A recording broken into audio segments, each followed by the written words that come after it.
हे guys, hello और welcome to HS academy. I hope you people all are doing well.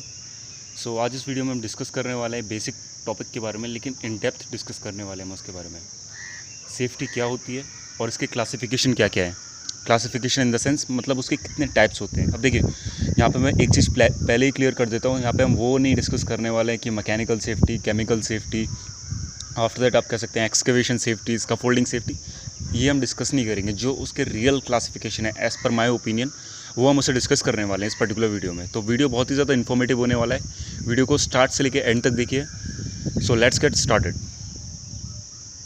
इस particular full video में हम basically 3 topics को discuss करने वाले हैं। सबसे पहले हम सेफ्टी का मतलब सुनेंगे, सेफ्टी का मतलब क्या होता है बेसिकली। उसके बाद उसका इंपॉर्टेंस क्या है, जो बेसिकली 3 रीजन से हमें पढ़ाए जाते हैं, उसके बारे में हम डिस्कस करेंगे। उसके बाद जो थर्ड मेन पॉइंट है क्लासिफिकेशन क्या है, उससे हम डिस्कस करेंगे with examples of each classification.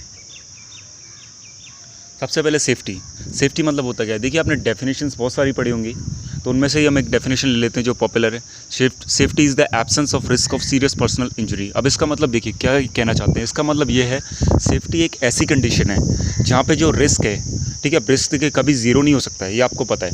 Risk को हम मिनिमाइज़ कर सकते हैं up to the acceptable levels. जैसे हम एलआरपी का कॉन्सेप्ट लेके आते हैं, as low as reasonably practicable. जितना प्रैक्टिकेबल हो सकता है रिस्क को हमें उतना रिड्यूस करना चाहिए, ठीक है ना। तो रिस्क कभी भी ज़ीरो नहीं होता है। तो इसका मतलब ये कहना चाह रहे हैं, सेफ्टी वो कंडीशन होती है, वो अवस्था होती है जहाँ पे जो रिस्क है सीरियस पर्सनल इंजरी का। सीरियस पर्सनल इंजरी मीन्स कोई भी हमें चोट लग सकती है, सीरियस चोट, ठीक है, जिससे हमारी जो लाइफ है वो खतरे में आ सकती है। उसका जो रिस्क है वो कम से कम हो, तो उसे हम सेफ्टी कह सकते हैं। आप इसका एक एग्जांपल ले लीजिए, बहुत अच्छा एग्जांपल लेते हैं हम एक कंस्ट्रक्शन साइट का। कंस्ट्रक्शन साइट है, वहाँ पे लिफ्टिंग एक्टिविटी हो रही है, ठीक है। एक कोई भी इंडिविजुअल वर्कर वहाँ पे क्या करता है कि वो जो सस्पेंडेड लोड है, जो हवा में लहरा रहा है लोड, उसके नीचे से जाता है, तो ये अनसेफ है। ऑन द अदर हैंड, अगर वो बंदा वहाँ से ओवरलैप करके जाता है, मीन्स जहाँ पे बैरिकेशन लगा हुआ है उसे बिना तोड़े जाता है, तो वो सेफ़ है। ये कॉमन एग्जांपल सेफ्टी का। एक और ले लीजिए, हॉट वर्क एक्टिविटीज़ करते समय पूरे पीपीईज़ का यूज़ किया जा रहा है, तो ये सेफ़ है। ऑन द अदर हैंड, कोई भी पीपीईज़ का यूज़ नहीं किया जा रहा है, कोई भी वहाँ पे इंजीनियरिंग सिस्टम नहीं है जो कि वहाँ जो फ्यूम्स प्रेजेंट हो रहे हैं, जो हॉटनेस है वहाँ पे, उसे कम कर सके, तो ये अनसेफ है। तो ये कुछ एग्जांपल्स थे सेफ्टी के। नेक्स्ट हम आते हैं इंपॉर्टेंस ऑफ सेफ्टी। अब सेफ्टी का इंपॉर्टेंस इतना क्यों है, तो देखिए, आयोश में आपने पढ़ रखे हैं 3 पॉइंट्स, निबॉश में भी इवन पढ़े जाते हैं, और साथ में आपको आईडेप में भी ये मिल जाएंगे।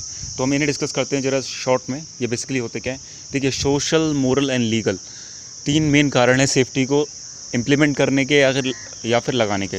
जिनमें से जो लीगल कारण है वो आजकल सबसे ज़्यादा मींस ट्रेंड में आप कह सकते हैं। बहुत सारे लोग सेफ्टी में इंटरेस्टेड नहीं रहते हैं, लेकिन अब क्योंकि लीगल रिक्वायरमेंट्स हैं ऐसी गवर्नमेंट्स की कि आपको सेफ्टी इंप्लीमेंट करनी पड़ेगी। अपने जो वर्कर्स हैं उनकी हेल्थ का ध्यान रखना है, उनका प्रोटेक्शन करना है, जो हैज़र्ड्स प्रेजेंट है आपकी वर्क प्लेस में, otherwise there will be some implications on you.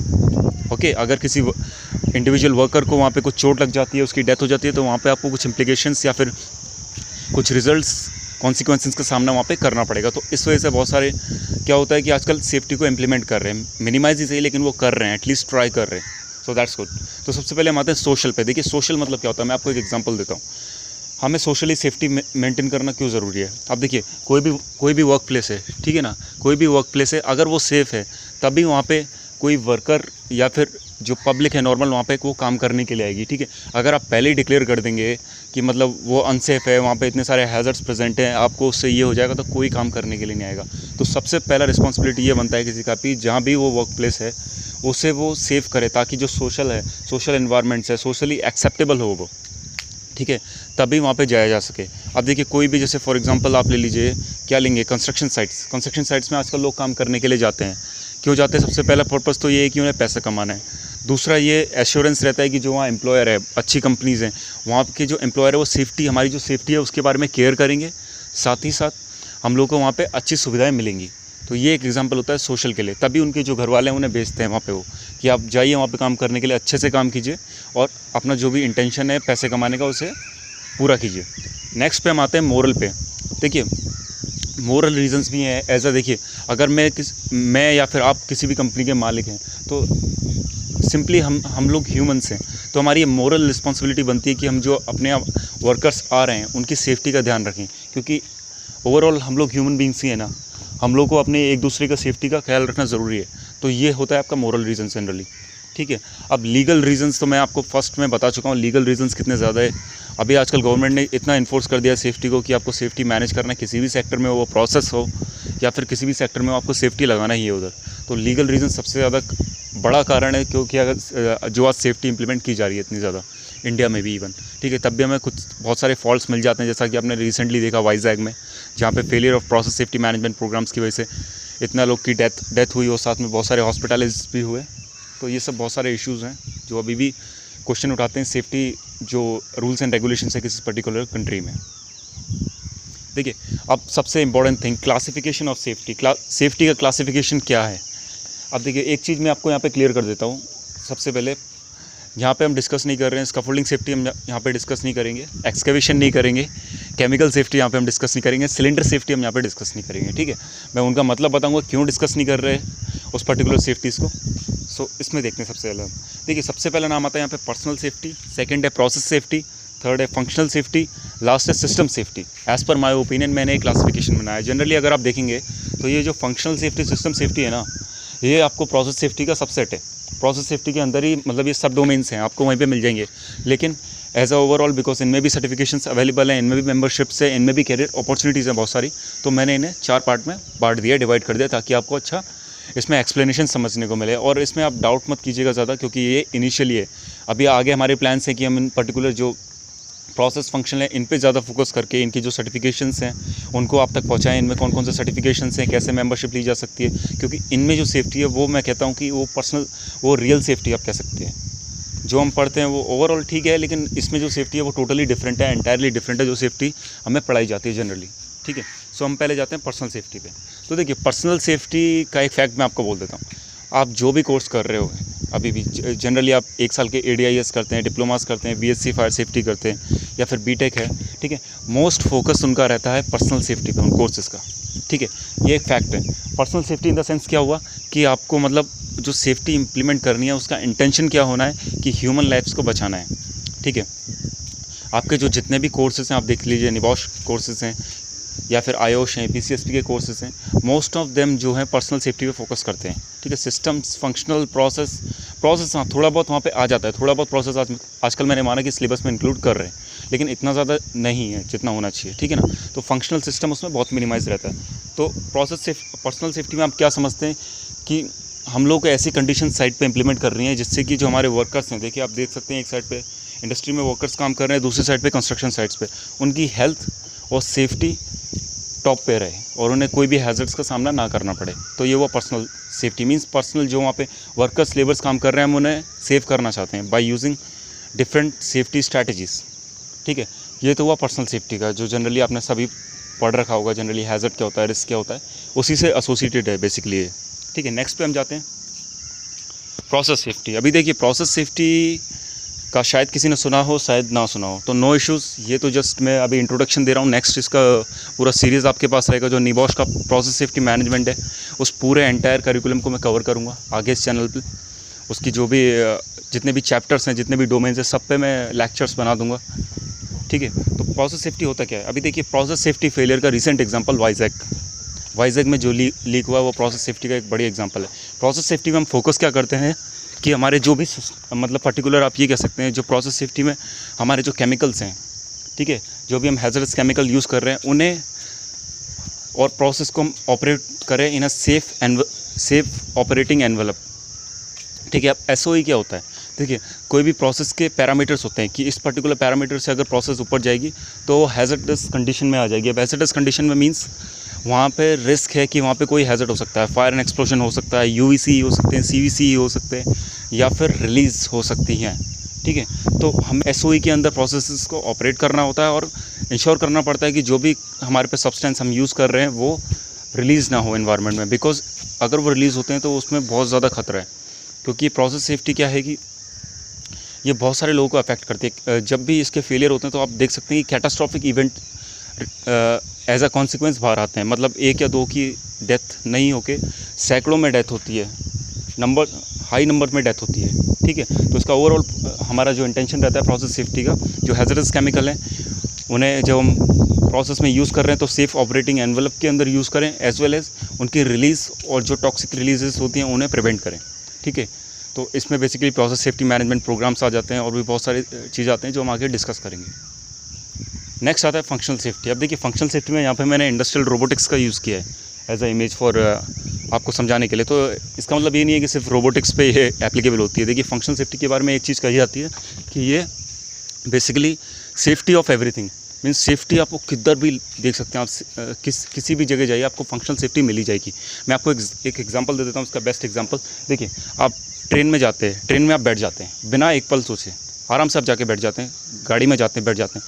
क्यों? आप उस पर ट्रस्ट करते हैं कि ये पर्टिकुलर ट्रेन जो है कभी भी फेल नहीं होगी और अपने इंटेंशनल पर्पस पे चलती रहेगी, ठीक है। और अगर फेल भी होगी तो एक प्रेडिक्टेबल मैनर में होगी। ऐसा नहीं कि ट्रेन चल रही है अपने अभी पटरी से उतर गई, किधर चले गई अपनी डायरेक्शन में, ऐसा नहीं।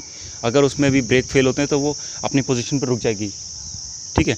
तो ये फंक्शनल सेफ्टी मतलब ये होता है कि जो ऑटोमेटिक प्रोटेक्शन सिस्टम्स हैं हमारे, किसी भी सिस्टम में ले लीजिए या फिर किसी भी प्रोसेस में, वो अपना पर्टिकुलरली काम करते रहें। अब कैसे?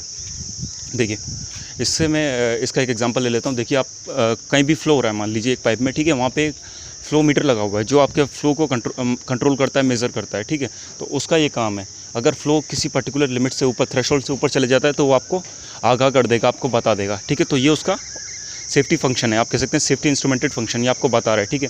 इन द सेंस कभी अगर वो फेल हो गया तो क्या होगा, ठीक है। फेल हो गया तो इट मीन्स आपका जो प्रोसेस है वो हैज़र्डस कंडीशन में चली जाएगी वहाँ पे, ठीक है। और आपको अगर वो पता नहीं लगा तो वहाँ पे रिलीजेस आपको देखने को मिल सकती है, समटाइम्स फायर एंड एक्सप्लोजन देखने को मिल सकता है, ठीक है। तो ये कुछ एग्जांपल है फंक्शनल सेफ्टी का। एक एग्जांपल अगर आप रोबोटिक्स का लेते हैं, मान लीजिए ये रोबोट है, ठीक है। एक तो ये इंटेंशन है कभी आप इसके चारों ओर बैरिकेड कर दें, ठीक है, सेफ ऑपरेटिंग प्रोसीजर लगा दें, तो वो सब आ जाएगा आपका पर्सनल सेफ्टी में, engineering control, admin control. But अगर फंक्शनल सेफ्टी में आप देखते हैं, फंक्शनल सेफ्टी में क्या होगा कि अगर ये रोबोट है, ठीक है, ये कभी फेल हो जाता है, मींस कभी ये काम नहीं करता है। एक तो ये कंडीशन हो सकती है कि मतलब अनवांटेड मूवमेंट करे, इसकी जो आर्म है अनवांटेड मूवमेंट करे, किसी पर्सनल है जो इसे ऑपरेट कर रहा है उसे इंजरी पहुंचा दे या फिर आसपास के रोबोट्स को इंजरी पहुंचा दे। एक तो ये कंडीशन होती है। दूसरी कंडीशन ये होती है अगर ये कभी फेल होता है तो ये प्रेडिक्टेबल मैनर में फेल हो। प्रेडिक्टेबल मैनर मतलब ये एक जगह जाके रुक जाए, ये इसकी फेल कंडीशन हो, ठीक है। तो हम इसी पे फोकस करते हैं कि कोई भी सिस्टम जब फेल हो तो वो एक प्रेडिक्टेबल मैनर में फोकस हो, मतलब फेल हो, ठीक है। और उसमें पर्टिकुलर जो भी है सेफ्टी इंस्ट्रूमेंटेड फंक्शन वो प्रॉपरली काम करें, जो भी उन्हें इनपुट दिया जा रहा है वो प्रॉपरली उन्हें समझें और प्रॉपरली उसे काम करें। तो ये एक एग्जांपल था फंक्शनल सेफ्टी का जनरली, ठीक है। नेक्स्ट पे हम जाते हैं। तो नेक्स्ट आपका सिस्टम सेफ्टी। अब देखिए सिस्टम सेफ्टी, इसमें आप एग्जांपल ले लीजिए, इसको सबसे पहले एग्जांपल से समझते हैं। यहाँ पे आपको एक दिख रहा है मिसाइल लॉन्च सिस्टम, ठीक है, मिसाइल लॉन्च सिस्टम दिख रहा है। तो जो ये बेसिकली सिस्टम सेफ्टी होती है, ये एक तरीके से आप कह सकते हैं ओवरऑल सिस्टम को लेती है। सबसे पहले यहाँ पे देखिए एक एग्जांपल ये है कि अगर आप मिसाइल लॉन्च कर रहे हैं यहाँ से, ठीक है, मिसाइल गया अपने टारगेट पे, उसने हिट करा और आपका इंटेंशन पूरा हो गया। On the other hand system safety में हम क्या करते हैं कि क्योंकि आपको पता है सिस्टम क्या होता है, एक ग्रुप ऑफ इंडिविजुअल एलिमेंट्स, ठीक है ना, जो आपस में इंटरेक्ट होते हैं एक पर्टिकुलर ऑब्जेक्टिव के लिए। यहाँ पे बहुत सारे आपको पता है कि स्मॉल सब सिस्टम्स हैं जो कि आपस में काम कर रहे हैं ताकि ये मिसाइल प्रॉपरली लॉन्च हो और अपने टारगेट को हिट करे, ठीक है ना। अभी हम क्या करते हैं कि सिस्टम सेफ्टी में इन जो सब कंपोनेंट्स हैं और सिस्टम है, इनके जो इंटरेक्शन है इनको स्टडी करते हैं, ठीक है। इन पे कौन कौन सी स्ट्रेसेस आ रही हैं नॉर्मल ऑपरेशन में और हैवी ऑपरेशन में, इनसे इस पर्टिकुलर स्ट्रेसेस से इन पे जो ओवरऑल इसका इंटेंशन है उस पर क्या फ़र्क पड़ेगा। जैसे फॉर एग्जांपल ज़्यादा स्ट्रेस आ रही है, कभी ऐसा हो सकता है कि पर्टिकुलर जो मिसाइल है वो टारगेट को हिट ना करके वो मिसाइल लॉन्च हो और हमारी तरफ आ जाए, या फिर लॉन्च ही ना हो, उस पर्टिकुलर लोकेशन पे ही वो एक्सप्लोड हो जाए। ऐसी कंडीशन भी बन सकती है कई बार because of the stresses, unnecessary stresses जो पड़ रही हैं पर्टिकुलर सिस्टम में। तो इन्हीं चीज़ों को हम स्टडी करते हैं बेसिकली सिस्टम सेफ्टी के अंदर, कि क्या क्या स्ट्रेसेस पड़ रही हैं, वो उसकी जो पर्टिकुलर सिस्टम है उसकी ओवरऑल सेफ्टी पे क्या इम्पैक्ट डालेंगी। तो इसके लिए आपको जैसा कि पता है FME ये हो गया आपका failure mode effects analysis, failure mode effects criticality analysis, failure mode effect diagnostic analysis. तो हाई लेवल टूल्स हम इसमें यूज़ करते हैं बहुत ही ज़्यादा, ठीक है। तो जिससे कि जो हमारे सिस्टम्स हैं वो प्रॉपरली वर्क करें। सिस्टम सेफ्टी भी आपको हर जगह मिल जाएगी। जो फंक्शनल सेफ्टी है उसका स्मॉलर पार्ट है, जो सिस्टम सेफ्टी में जो ऑटोमेटिक प्रोटेक्शन सिस्टम्स होते हैं उसमें फंक्शनल सेफ्टी मींस एक्ट करता है। तो ये कॉन्सेप्ट जो आपको मिलते हैं रिलायबिलिटी, इंजीनियरिंग, रिडंडेंसी, वो कुछ बहुत फंक्शनल सेफ्टी और सिस्टम सेफ्टी से रिलेट करते हैं। जनरली ये जो आपके फंक्शनल सेफ्टी और सिस्टम सेफ्टी है ये आपके सबसेट हैं प्रोसेस सेफ्टी के, ठीक है। तो अगर आप चाहते हैं कि इसमें मैं पर्टिकुलरली सर्टिफिकेशन जो है, अगर आपको इंटरेस्ट है फंक्शनल सेफ्टी में, जिसमें कि हम जनरली बात करते हैं safety indicator level, safety instrumented functions, इन चीज़ों की जब हम बात करते हैं, PFTs, probability of failure on demand, अगर आपको इन सब चीज़ में इंटरेस्ट है तो आप कमेंट बॉक्स में लिख दीजिए। मैं इस पर एक जो प्लान है हमारा वो डिज़ाइन कर सकता हूँ, जिसमें कि हम इसमें जितने भी सर्टिफिकेशन है, टॉप सर्टिफिकेशन है, CFSC, certified functional safety expert and all, सब चीज़ हम डिस्कस करेंगे, जिससे कि आपका नॉलेज बहुत आगे जाए। ठीक है, अगर आप इंटरेस्टेड हो तो आप लिख सकते हैं। देन हम इसकी एक सीरीज़ का प्लान करेंगे जो कि हम स्टार्ट कर सकते हैं in the near future. So this is the full analysis of this topic. अगर वीडियो अच्छा लगा तो लाइक कीजिए, सब्सक्राइब कीजिए चैनल को, शेयर कीजिए वीडियो को अपने फ्रेंड्स और अपने जो EHS सर्कल है उसमें शेयर कीजिए। So this is the full analysis of this topic. If you like the video, press the like button and subscribe to my channel. Thank you for listening as always. God bless you all.